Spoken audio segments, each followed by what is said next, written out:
Good evening. Good evening, everyone. I'm Harold Holzer, and on behalf of Ann Kirshner, president of Hunter College, I'm delighted to welcome you to Roosevelt House, Eleanor and Franklin's New York City home, the place where the job interview to end all job interviews took place, as most of you know, on the second floor, when on February 5th, 1933, Frances Perkins went to the library upstairs and the discussion was underway about whether she would accept the job of Secretary of Labor and become the first woman in a presidential cabinet, and where she famously said, "I'll do it if you let me work on child labor laws, on minimum wage, maximum hours, and oh yes, that pilot program we began in Albany on old age pensions." So this is the home where Social Security was born. We're delighted this evening to welcome some wonderful guests and friends. I don't know if former Manhattan Borough President Ruth Messinger is here. Welcome, Ruth. And we're delighted to welcome former UN Assistant Secretary General for External Affairs, Gillian Sorensen.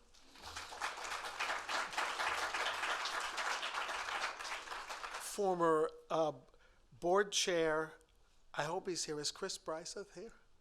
I don't have to introduce him. Well, he almost got an introduction at Roosevelt House. But Tomlin is here, Frances Perkins' grandson, who has appeared here at Roosevelt House before, and we're always delighted to welcome Tomlin Coggeshall here. Welcome. So as you know, we are going to spend this evening talking about two women whose consequential personal friendship, political alliance, and shared aspirations for social justice did nothing less than change history. The first woman, as we know, to serve in a presidential cabinet, the conscience of the New Deal, the person who made the New Deal not only efficient and economy-saving, but humane and human, I think. And tonight we have a dream team panel of experts to amplify the consequences of that fateful agreement in the library upstairs. We're delighted to welcome back the author of the definitive, best-selling, and as one critic described it, grand, monumental, and inspirational, one adjective for each of her 3 volumes, biography of Eleanor Roosevelt, our beloved Professor Emerita Blanche Wiesen Cook. Wait, Hunter class of 1962, believe it or not. Blanche.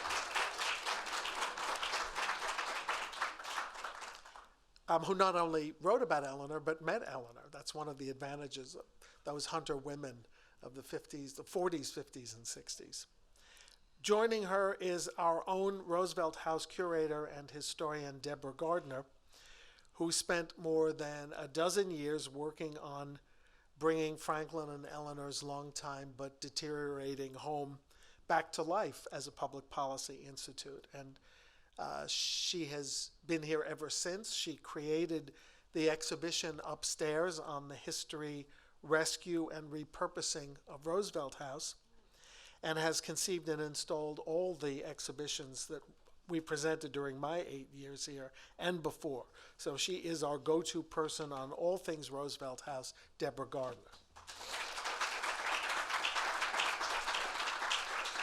And finally, we're delighted to welcome Alice Kessler Harris, the R. Gordon Hoxsey Professor of American History Emerita at Columbia, former president of the Organization of American Historians, and the author of such books as In Pursuit of Equity, Women, Men, and the Quest for Economic Citizenship in 20th Century America, as well as Protecting Women, Labor Legislation in Europe, Australia, and the United States in the era before FDR and Francis. We will, as always, feature this panel with Alice in the moderator role in conversation, followed by a brief Q&A, and then a reception where we can all head upstairs to the Four Freedoms room and toast Frances, Eleanor, and our panelists and guests. Just one bit of housekeeping. I implore you to please silence your cell phones, take a look and make sure they're off, because we do have Zoom guests. When the Q&A begins, I know you all have wonderful speaking voices, but do wait for the microphone so we can record you on Zoom. And that's my housekeeping instruction. Oh, I left out one of our most wonderful guests, and in fact, the Eleanor Roosevelt Distinguished Leader in Residence. Thank goodness you're wearing red. Former Congresswoman Carolyn Maloney.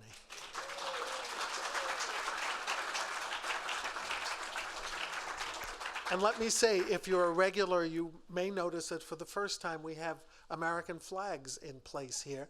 And that was a gift from a woman who had flags in her district office and asked if we might welcome having them. So thank you, Carolyn, for the donation of American flags. All right, before we call our discussants up to the stage, we have an introductory film to set the stage for the discussion, written and narrated by Deborah Gardner. So let's roll the film. Good evening. Tonight we're celebrating two women whose leadership was essential to the achievements of the New Deal as that of President Franklin Roosevelt, and path-breaking for American women. Key to the success and strength of Eleanor and Frances was their engagement with intersecting networks of activists and professional women and the organizations that connected them. Women of accomplishment are hardly evident in their appearance on Time magazine covers in 1933, Eleanor in an evening dress and Frances in a sketch. How these depictions would change in the coming years. So let's start with a brief overview of their lives, just to set the scene for our discussion. Although their lives would later intersect, they were born into two different worlds. Eleanor's of wealth and providence, though tragic family circumstances, and Frances to middle-class comfort and support. Eleanor's 3 years of wonderful education in England were cut short by the social demands of her class to debut and to marry. Meanwhile, Frances, part of a growing generation of young women going to college, was first introduced to workplaces and settlement houses during her time at Mount Holyoke College. Before her marriage, Eleanor had a brief glimpse into the conditions of poverty through her settlement house work arranged by the New York Junior League, which encouraged volunteer work by elite young women. Frances, on the other hand, went to a succession of settlement houses in Chicago, Philadelphia, and New York, gaining skills and experience at each new stop. The Triangle Shirtwaist Factory fire in March 1911 was really a seminal event for Frances, and eventually for what she would do with the New Deal. She went from an elegant tea in a townhouse on Washington Square Park, a few blocks, to a terrible disaster at a factory where water could not reach the floors that were totally engaged in fire. And she saw the young women and a few young men who died by leaping from the flames. Eleanor's brief exposure to volunteer organizations preceded her marriage. In 1906 to 1916, she was busy with birthing 6 children and being the wife of a public official.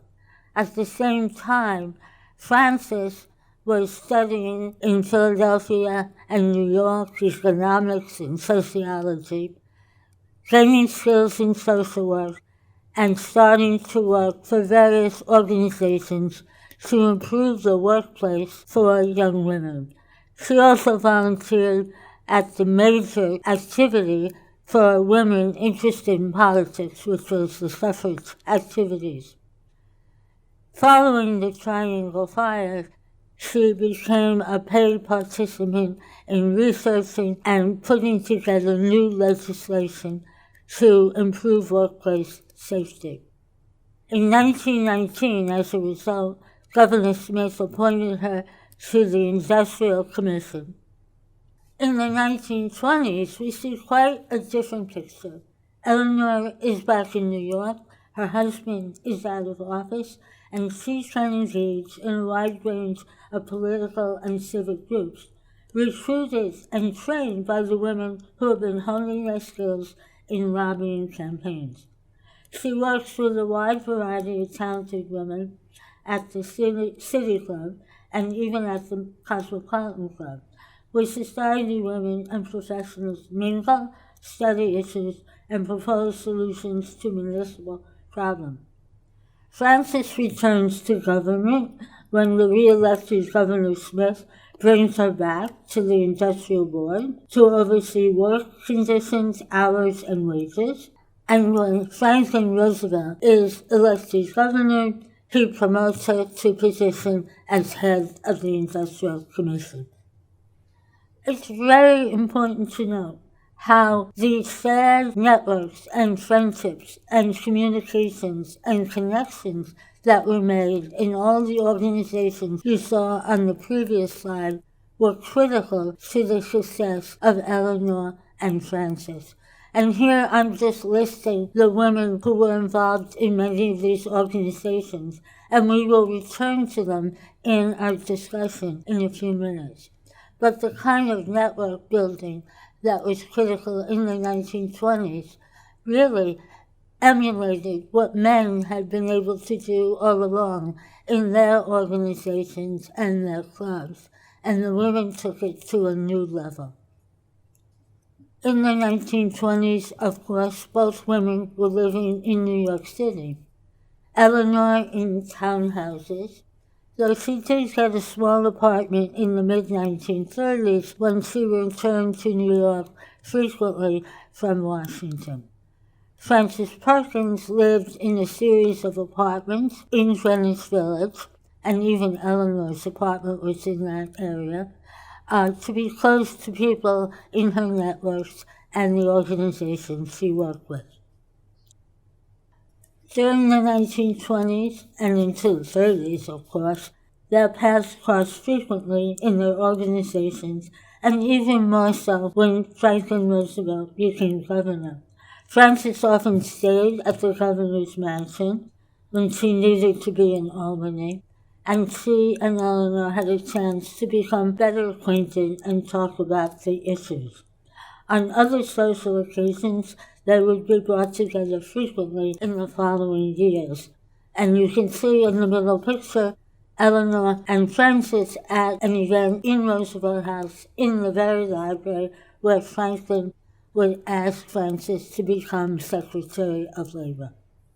After Franklin is elected president, Eleanor becomes First Lady, promotes the New Deal and civil rights, and continues to work with many of the organizations that she had become familiar with in New York City, bringing their leaders to Washington to come to meetings and conferences. Frances, of course, as Secretary of Labor, moved to Washington, where she lived in a series of townhouses with close friends and political allies. You see in this picture of the cabinet, Frances. She's often described as being alone in the picture, but we know that she wasn't really alone.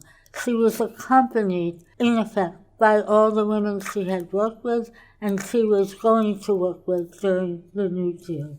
Both women saw as their remit to meet with Americans as much as possible. Eleanor chronicled her travels in her newspaper column, My Day, and appeared frequently in the press and newsreels. Frances traveled to sites where workers were engaged in New Deal-funded projects and never hesitated to meet personally with those on site. These are just a few of the activities showing Eleanor and Frances during the New Deal. Eleanor with the women's press conferences that she organized, Frances with some of the people who had influenced her and who were working with her during the New Deal. After President Roosevelt died, they both went on to have engaging and fulfilling lives.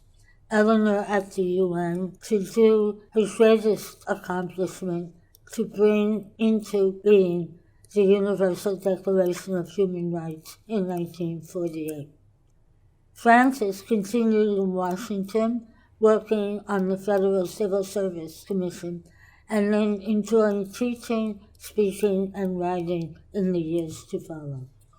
In the post-presidential years, Eleanor returned to New York, where she had been born, and lived in various apartments, and during the warm season frequently stayed in Hyde Park, New York at Valkill, which had been the factory that was now converted to her home. Frances spent most of her time in Maine at the family homestead and at Cornell University, where she was in residence at Telluride House, talking with students and teaching at the same time. On occasion, the two women would be together at various events, as you can see here. Their appearance at the Triangle Fire Memorial was probably the last time that they were together. They are admired and honored in New York, Eleanor for her human rights work, and Frances has a street named after her where she started her settlement house work in New York at Hartley House. There are many sources to learn about their legacies, and obviously we can't go through them all here, but there are biographies and autobiographies and oral histories, and I encourage everyone to try and track them down, including the best biography of Eleanor by my panel mate here, Blanche Wiesen Cook. And the women show up at various memorials in Washington and Maine. And we conclude with the portraits of the women they became, strong, accomplished women who were honored by their inclusion in 2020 among the 100 Women of the Year of Time magazine.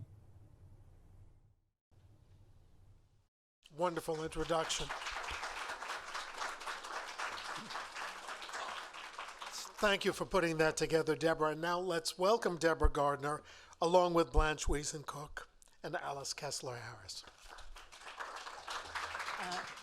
It's my great honor to be the moderator of this panel, and although I'm not sure how much I can actually moderate these two distinguished speakers, I'll do my best to try. I'm confronted by the fact, and I want to sort of raise this with you as a historical issue, that we've got here two really admirable women, two women who clearly knew each other. They were of an age. We've just seen the wonderful ways in which their lives intersected with each other. Yet, though we might describe them as friendly, we would probably not describe them as friends of each other. So we, who are historians, have learned an awful lot about female friendship and the importance of female friendship in the politics and economics of how women made progress in the 19th and 20th centuries. But we haven't really investigated what the dynamics of that were, of those friendships. And one of the things I think we should probe in this hour that we have together is to ask the question of what this set of friendships meant, what the interactions meant for women, and what the particular friendship or not between Frances and Eleanor meant in terms of how they could act politically and what they could accomplish. So let's start then by asking, you know, what do we mean by a female network? Did it really exist? And what is it in fact? How is it in fact that we would describe it? And maybe what we should do is pinpoint that question by starting by saying, all right, we've seen these wonderful similarities between the two women and their lives. Talk to us a little bit about their differences. Were they friends? How did they differ from each other? Were they competitive with each other? I think there was a friendship. I think that they got to know each other as mature, accomplished women in the 1920s. So that's different from when people have a long, social history together. And it was especially because Frances was in state government that they got to spend more time together. Clearly, they would find themselves together at events in New York, like at the Women's City Club, which had been formed during World War I, since the City Club would not accept women as members. And so they would have intersected at the Women's City Club, as well as the Cosmopolitan Club, which was founded earlier, but brought together a cross-class mixture of professional women, so you could say middle-class women and upper-class women, many of whom were involved in various social causes in the city, serving on boards, providing funding, and acting through committees at the Cosmopolitan Club. So they would have intersected there, which gave them a basis for a more intense understanding of each other, starting in Albany in the late 1920s. Okay, Deborah, but you've evaded the central piece of the question, which is not how they interacted in these public places, but how did they interact privately, or did they interact privately? Well, if they were sharing a bedroom together at the governor's mansion, which happened on occasion because there were so many guests staying there that Eleanor would give up her bedroom and stay in a room in the attic. And Frances, instead of commuting back to New York City, would share the room with her. And they would have intimate conversations about their lives, especially on Eleanor's side. And Frances has talked about this at great length in her Columbia oral history, which runs thousands of pages, and you can read online, but it's absolutely fascinating. But that's where they became better acquainted with each other. Okay. Yeah, they became better acquainted, but not warmer. It's really sort of interesting to look at the tension between them, because there's a great deal of respect and admiration. And both Eleanor Roosevelt and Frances Perkins deny that Eleanor Roosevelt had anything to do with her appointment in 1928 or 1933. But in fact, she did, because Eleanor Roosevelt was insisting that FDR appoint a woman, and Molly Dewson and Eleanor Roosevelt decided that Frances Perkins was the most obvious choice to be the first woman. And they both say, Molly Dewson's very clear about this, even though he didn't like her because she was somebody who, and she uses an expression, I forget exactly what it was, but somebody who walks alone. She walks secretly and she walks alone and she doesn't share. But she's the one. And they both. And so Frances Perkins is appointed the first woman in the cabinet ever. And then she does share that room that you're talking about. And Eleanor Roosevelt that night really unpacks the history of her life and how she doesn't mind sharing a room because she's never had a house of her own or a room of her own. And she's been, she was, how Eleanor Roosevelt became Eleanor Roosevelt is that she was the daughter of an alcoholic who died at the age of 34. So one pauses. How much do you have to drink to die at 34? We're still here. And and what did that mean? So she's an orphan and an outcast, and she's bounced around from place to place. And she tells Frances Perkins the details of her life, and she's met with this cold disinterest. And that's kind of, okay, so I won't do that again with Frances Perkins. And that's the beginning, I think, of attention. And then she goes to Frances Perkins because she does respect her so completely for very specific things. In one case, she goes and says, how about you bring up women for this issue? And Frances Perkins says, no, it's irrelevant.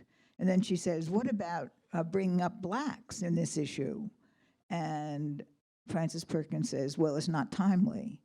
And part of that is FDR's, she's very loyal to FDR. And FDR is juggling the Dixiecrats. And the Dixiecrats really determine what the Democratic Party and FDR is going to do. And Frances Perkins is right there. And of course, Eleanor is pushing him. And then Frances is very judgmental about ways in which Eleanor Roosevelt pushes FDR. Hold off on the politics for a little while. We'll get there in a minute. Well- And let's come back. I see. Okay, well, I think that rather than describing Frances as cold, she's a very private person.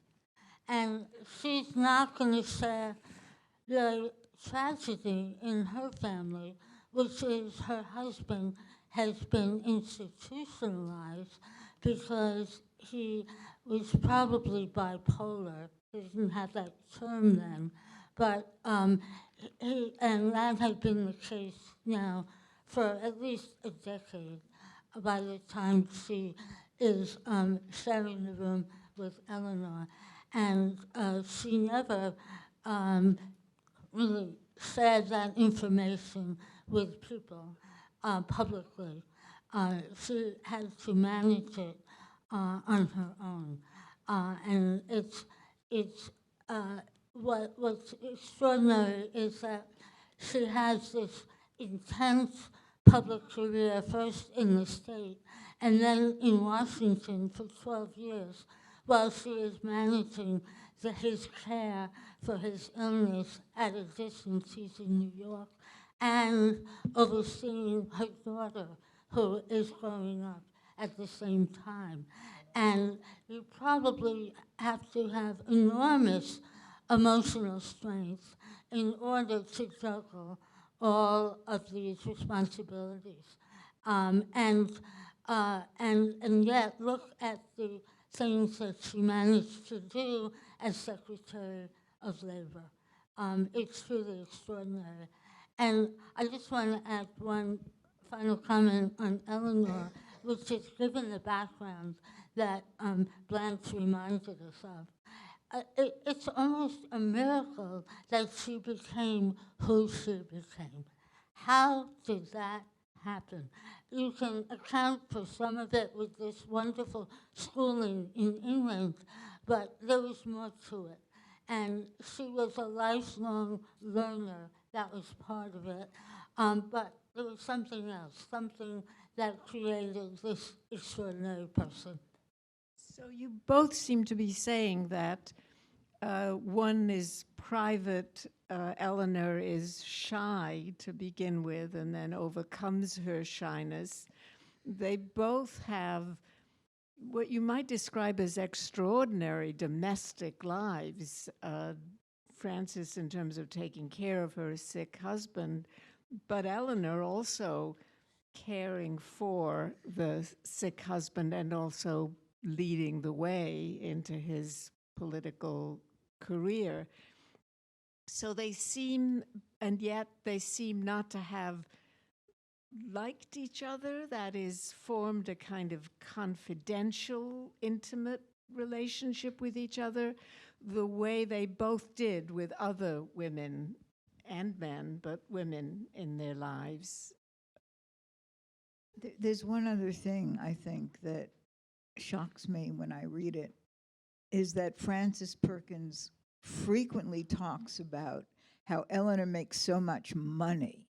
And she implies that Eleanor is sort of greedy. I mean, there she is writing this column for which she makes money and speaking in public for which she makes money. And she has all this money. And if you know how much money means to Frances Perkins, because she needs her money to pay for both for her husband's care and also her daughter's care, then you have a kind of, your heart is with her, but she really resents that Eleanor Roosevelt is so public and out there and making so much money. But she doesn't credit, and everybody knows it, that Eleanor gives it all away. And one of the reasons she makes so much money is that she embraces the world and has, all these people who want her to speak and write and tell us. And she does. And then she gives it back. So it's But now like that. Deborah's going to tell us that Frances had real economic problems for much of her life. I will, but I also wanted to point something else out, that a number of the women in their networks became very active after they either divorced or their husbands died. And it was as though when the husbands died, they were free to come into the civic sector, just like Eleanor, strangely enough, in the 1920s, after Franklin focused on recovering from polio. Eleanor leaps into all of these public activities. Mary Harriman Rumsey, who is an important figure in these networks and a very good friend of Frances, and in fact, they share the house together in Washington after her husband died, and she has a huge amount of money from both her parents and her husband. She becomes extremely active. Florence Kelly, who is like the godmother, who inspires a whole group of women who work in social welfare and settlements and the National Consumers League and the League of Women Voters. After she is divorced, she becomes free to start her career, which she will then mentor many of the other women who were in the circles of Frances and Eleanor. So Yeah, they call Florence Kelly the mother of us all. Yeah. Let's switch gears a little bit then and talk about their relationships, not with the men to whom they were married, but with the women in their lives who presumably supported them in their political directions, however they went. I want to start here with, Florence Florence Kelly was instrumental in both of their lives, that is, the National Consumers at different times, which Florence Kelly headed, the New York the New York branch of the National Consumers League, and then the National Consumers League, which Florence Kelly headed. Florence influenced both Eleanor and Frances. Can you talk a little bit about how, and was that the beginning for both of them, of their involvement in the social justice causes in which they both engaged? I don't think it was the origin of Eleanor Roosevelt's activities. She gets really, I mean, from 1903 on, she's involved with settlement house work. And, you know, she works at the Rivington Street Settlement House. And her heart is with, you know, how are we going to end poverty? Let us figure out ways to end poverty. And we have to end greed. That's what we really have to do. We have to make these bold changes. And she's already writing about things like that. And I think that her commitment to social change actually begins when she's a student at the Rosser School. And then Tell us how that happened. for some reason, the Rosser School is made up of all these young, Gilded Age debutantes, all of whom amazingly become activists in subsequent years. And then she goes off to England, to the fabulous Allenswood School, where Marie Souvestre, this great radical, and by the way, there is still no biography of Marie Souvestre, which I think is insane. I've been saying this for many years. And I'm off to London, where I'm going to say it at Oxford and the London School of Economics. Anyway, the bottom line is it's really crazy that there's no, because she was a tutor to the, you know, Bloomsbury crowd and so on. But she sees Eleanor Roosevelt as somebody very special. And she travels with Eleanor Roosevelt. And she tells Eleanor Roosevelt things that become her mottos, which is travel the world and see every place you go as your home. And she's, But come back to the... but she's 15. Right, she's 15. But come back to the question of how Eleanor sort of gets introduced to these questions of poverty and... Well, that's one reason. I mean, she sees the poverty, and she sees somebody like Marie Souvestre who is dealing with poverty. With poverty, and you have to end it, and you have to end imperialism, and you have to end war. I mean, these are already, her mentors are provoking her into a future of activism. And Frances? Well, Frances, as I mentioned, had seen the working conditions in a factory starting in college. But it was her settlement house experiences that really made the picture very clear. And like, she was influenced by the settlement house, like a lot of these women. And Florence Kelly took Frances Perkins and brought her to the National Consumer League. But before that, Florence Kelly had been in Hull House, founded by Jane Addams. So we actually have to see Jane Addams, perhaps, as the progenitor of all these women, with her creating Hull House, the first major American settlement house, and then all the women who were influenced by her directly, as well as all the settlement houses that were created around the country. Jane Addams was also very interested in the peace movement, and Eleanor would be influenced by her. Eleanor would be active in a peace movement after the U.S. failure to join the League of Nations in the 1920s. And so you have this mix of movements that many of these women are either all part of or partake of different aspects of them.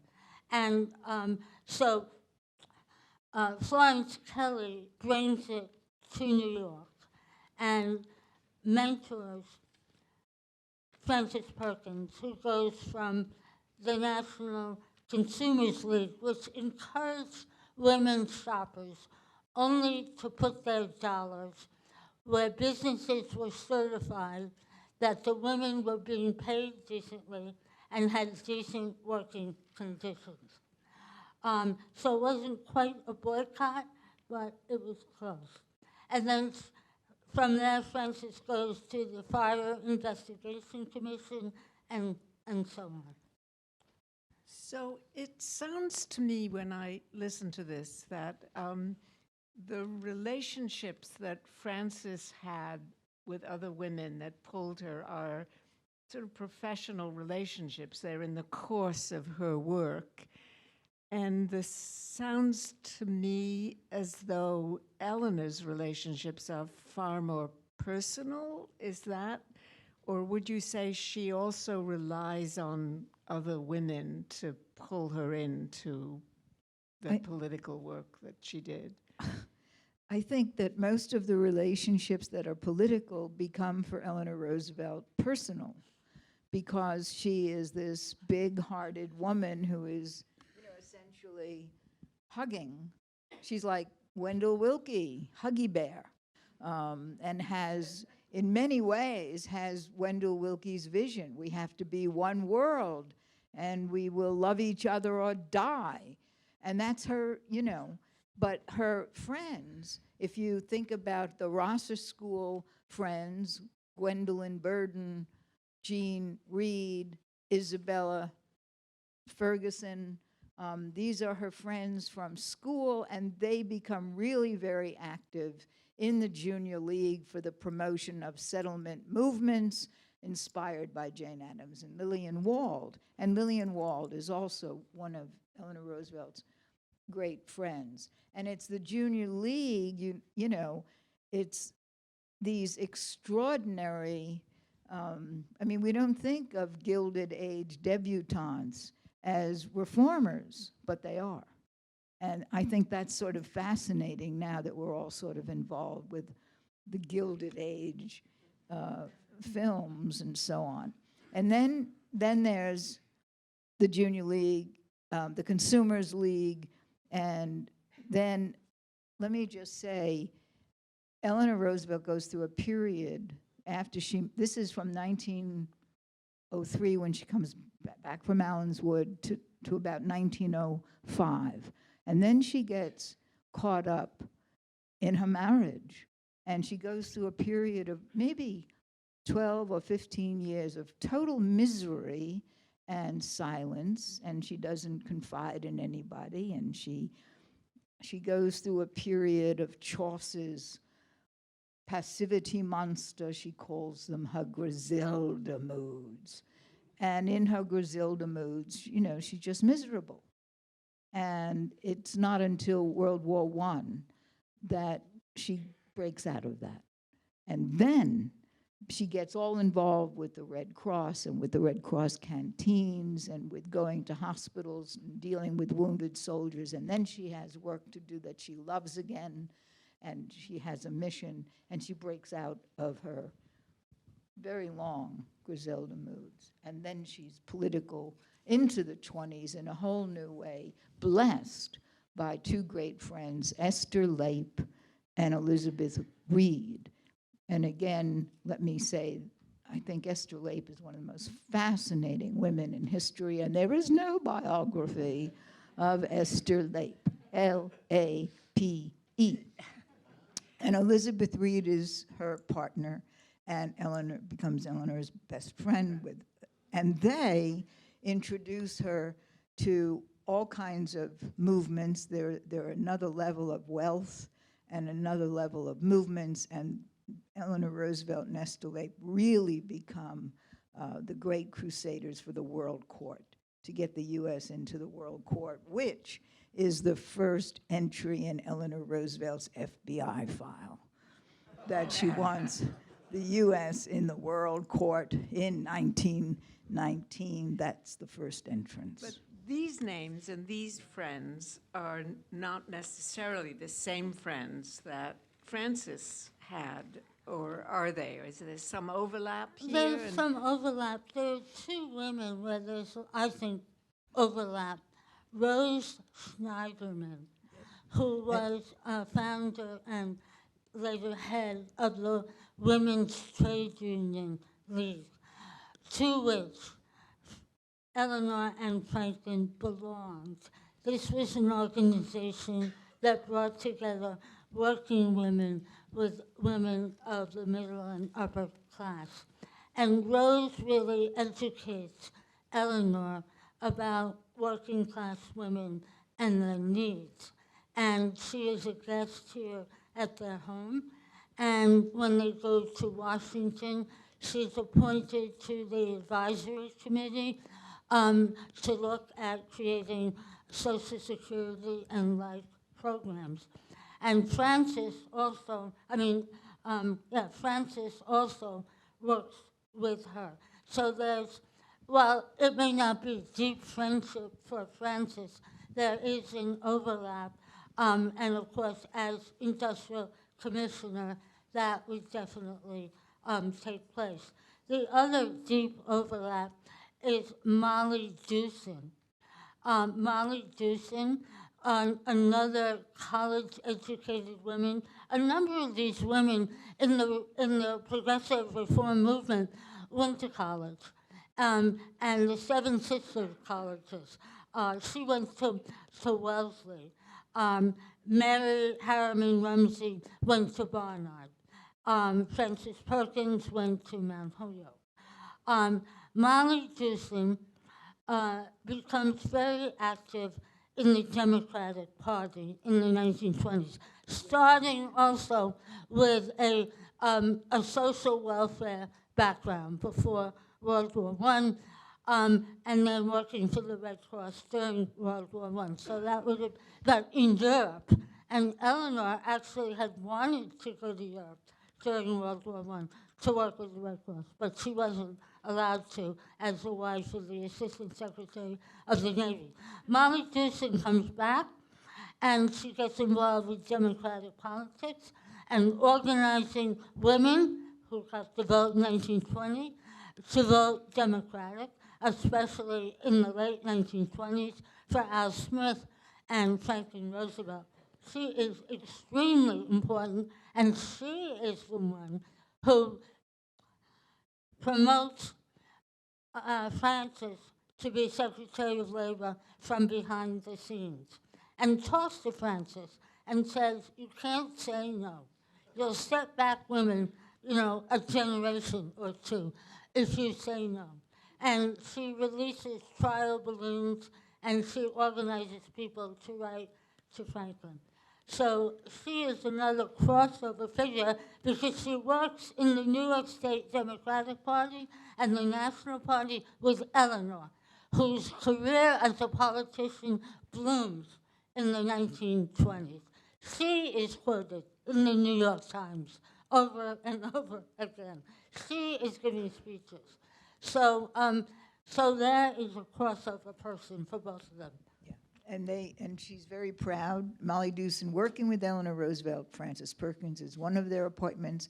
Over 50 national administrators get appointed that they recommend, and over 90 other people get appointed that they recommend. And they really are running the Women's Democratic Committee, the Women's Democratic Party Committee, with now another overlap, Nancy Cook and Marion Dickerman and Caroline O'Day. So Eleanor Roosevelt's very close to Caroline O'Day and Mary Harriman Rumsey until she dies so tragically. And Frances is also very close to very Caroline Caroline O'Day. Yes, she is. And- she lives with her. Yeah, Caroline O'Day, after her husband died in the early You think 1920s. they killed him? Yeah, he did die.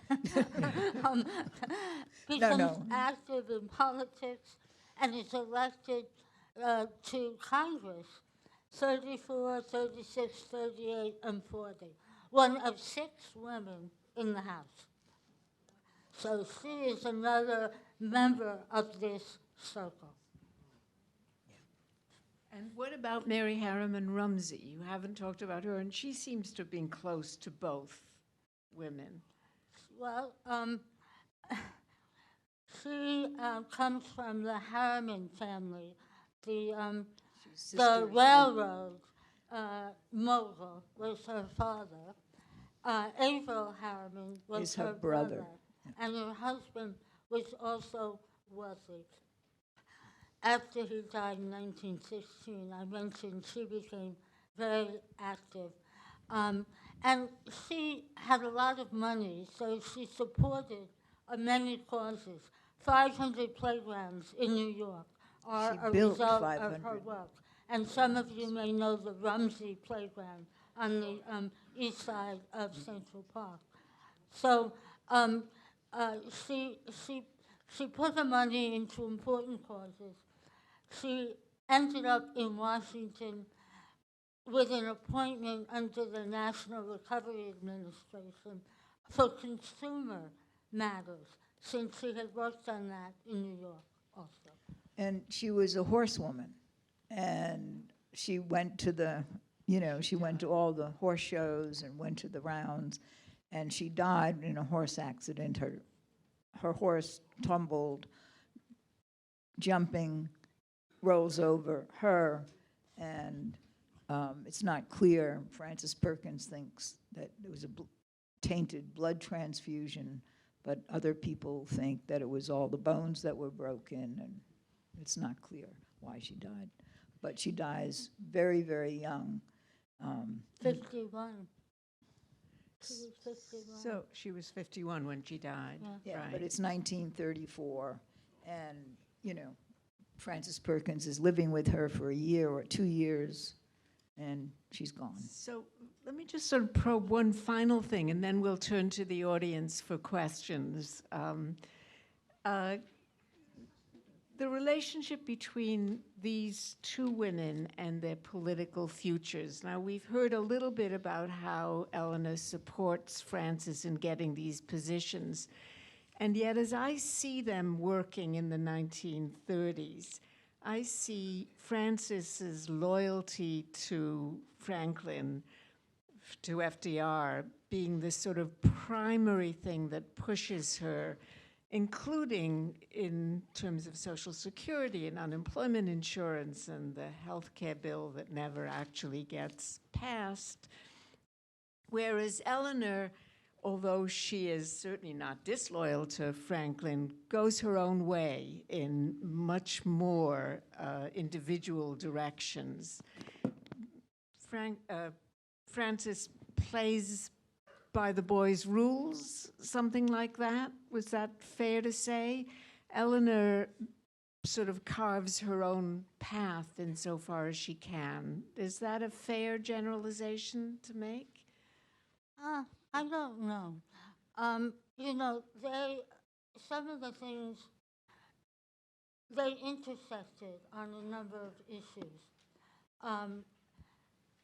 Refugees, immigration, because immigration was under Frances's purview. And as things got worse and worse in Europe, she was trying to get visa changes so that Jews could come to this country. But And she then, actually failed to do that, and partly she failed because Franklin Delano Roosevelt held her back. she did, but she did finally get some children. She brought them in. But she was working behind the scenes. Eleanor also wanted to bring people in. And in fact, she rescued the people from one of the boats, the Kwanzaa. She was able to get them off the boat, the refugees from Germany, and they got to stay here. So in a way, Eleanor had more freedom than Frances to break the rules, right? Yes. And so I don't know if that's a male or female thing. I think it has to do with the structure of where Frances was working. And she did try where she could to stretch, as with the refugees. And Eleanor had more freedom to do that. I agree with that. You absolutely. The one thing that you wonder about is Social Security. We give Frances Perkins all credit for Social Security, but it is lily white Social Security. I mean, who's not covered? Farm workers are not covered. Domestic workers are not covered. 60%. To be fair, Frances really wanted all those covered, But and she she didn't lost. fight for it. Well, she lost in Congress, where she did try to fight. She did try to Okay. fight, but she lost. I Okay. think it's fair to say she lost to the Southern The Democrats. Dixiecrats. The Dixiecrats. Absolutely. I had the sense that Eleanor Roosevelt kept fighting, and she stopped fighting. I don't think Eleanor had any teeth to fight with. But she kept in the protesting. Congressional. She protested, but Yeah. the domestic servants Right, and right. the farm workers who were excluded, other categories too, like Right. retail, sales workers, Teachers. Right. Teachers. Exactly. These were things that other, people had, a desire to exclude and were part of the political compromises made to get it through. I don't think we can hold Frances responsible for that, Delete. or Eleanor. Okay, I think we should go to questions. Questions from the audience. And if there are no questions, we'll come back to Blanche, who's ready to go. Yes. Wait for, The son of Frances Perkins, No, no, the grandson. the grand. The grandson. Hello. Yeah, I was wondering, I have a few questions, but I guess the first one I wanted to point out is that in 1934, when that horseback riding accident occurred, it was the push to get Social Security pulled together and through the Congress that my grandmother was kind of the spearhead of. Yes. So just another hats off to my grandmother for having all that emotional energy. And she was, from what I've understood, she and Mary Harriman were kind of a couple. So you've lost your partner and your house also, because she was living in a house that Mary Harriman rented, I think. And thank you for the address, Deborah. I want to look up the house. But anyway, just sort of pointing that out. And also the health care, I believe it was part of Social Security It was supposed to. originally in their original drafts. And then it got lopped off by those The Southern AMA. Democrats. But also, my grandmother early on had a kind of a tussle getting a cannery bill through to protect the cannery workers. But there was some kind of a division, these workers, some of the powers that be, if you will, didn't want to have them covered. It was a 54-hour work week bill, I think. Imagine bringing the work week down to 54 hours. And so she had this bill, and she had to go ahead. And that she made this decision, okay, I'll go for half of the people, or most of the people, whatever it was. And then she went to Florence Kelley, very apologetic that she couldn't get it for everyone. And Florence Kelley gave her this big embrace and said, no, this is amazing what you've done. And this is sort of a half a loaf, but you'll get the other half soon enough. Right, although, just to clarify, Yeah. the 54-hour bill was a New York State Oh, okay. bill. And yes, she did succeed there in the fight over the 40-hour work week, which was the 1937-38 fight over the Fair Labor Standards Act. There, Frances continued to fight, and there she managed to win far more than she had managed to get in New York. But the So- motto is take as much as you can get Yes. and call it good and Yes, go. Yes. You know. And Frances's capacity to compromise was really what made her so politically effective, and yet yes. what made the bills perhaps lily white in the end, and exclusionary, also gender exclusionary. A lot of women got excluded from those bills. How do we reconcile that, right? If you compromise, you may get something, but you don't get everything. I don't know, get a stake in the ground and then go from Keep there. going. And in fact, Life is about the struggle.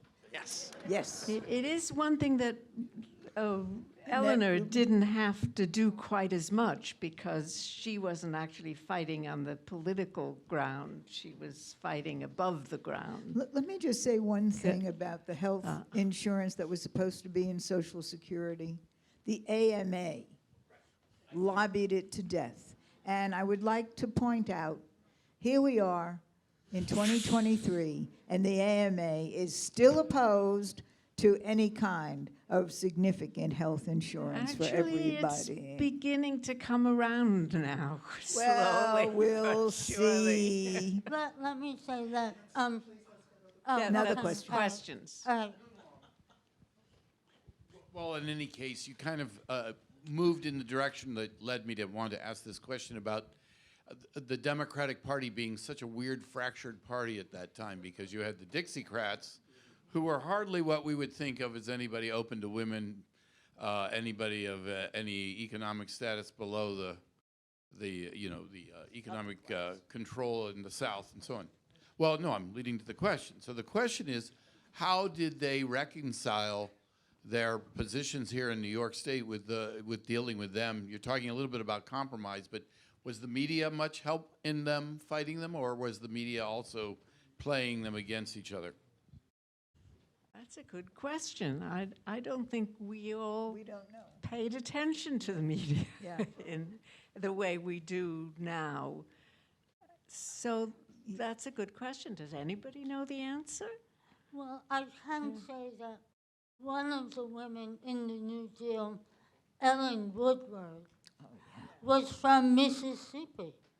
And she came in, and she was first under the FERA, the Federal Emergency Act, to get money out to people to work. And then under the WPA, she oversaw funding women's programs. And women were about 12% of the people employed in those programs. So she was overseeing millions of dollars in disbursement. So somehow she rose above traditional Southern notions of what a woman should be and was able to work effectively in the government. And I just want to add that everything that many of the laws that were passed during the New Deal started out like this, okay?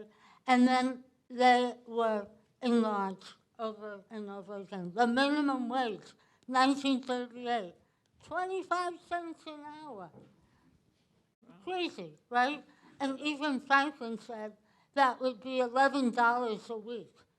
And that would be, I figured this out, an annual wage today of $12,000.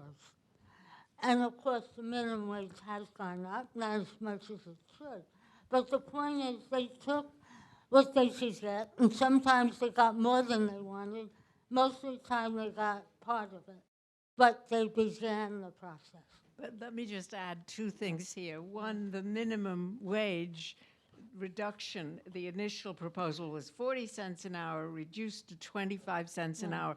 That was a Dixiecrat, or they weren't called Dixiecrats then, but it was Southern congressmen who did not want those wages higher, and that was a source of the reduction.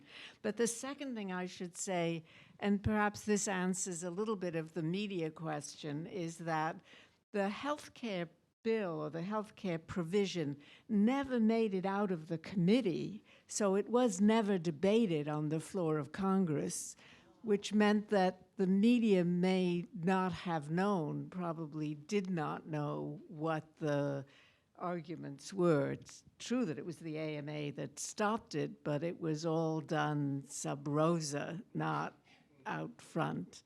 There was another question back. I want to thank the Roosevelt House for this excellent presentation and all of our panelists. I'd like to ask Blanche Wiesen-Cook about the statement you made that the FBI had a file on the First Lady of our country, and I'd like to hear a little more about that. Have you seen that?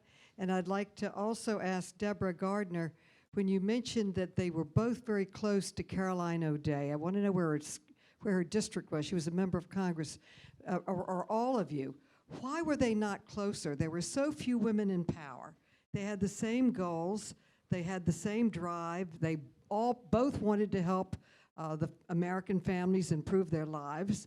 They were just obvious allies. You would think they'd be on the phone every night plotting how to get Social Security passed and how they could help each other advance the rights and opportunities of women.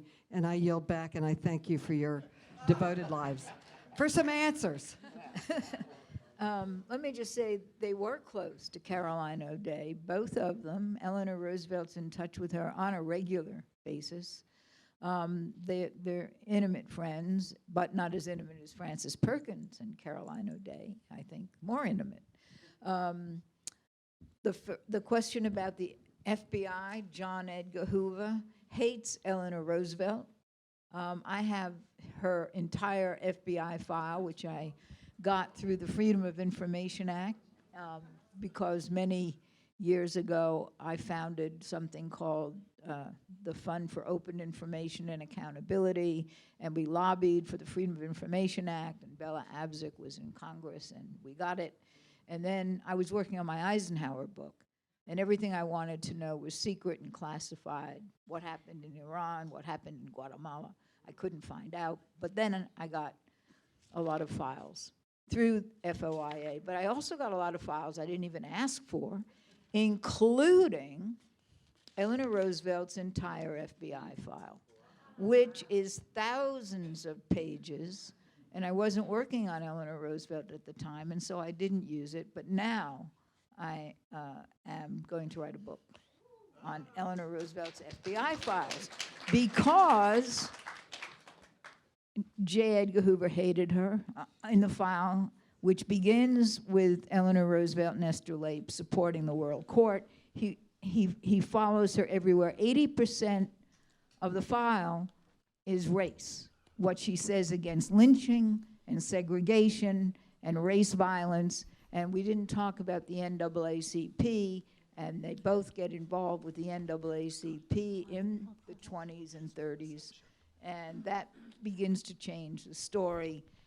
When Eleanor Roosevelt came to Roosevelt House in 1962, and I was president of Student Council, she gave us a message. Wonderful things are happening down south. Go south for freedom. And we got 2 buses and went south for freedom and sat in, thanks to Eleanor Roosevelt. I wish we could do this all evening, but we do want to have a reception. We don't want them to move the reception out before we get there. So let's thank these extraordinary scholars. And let's convene.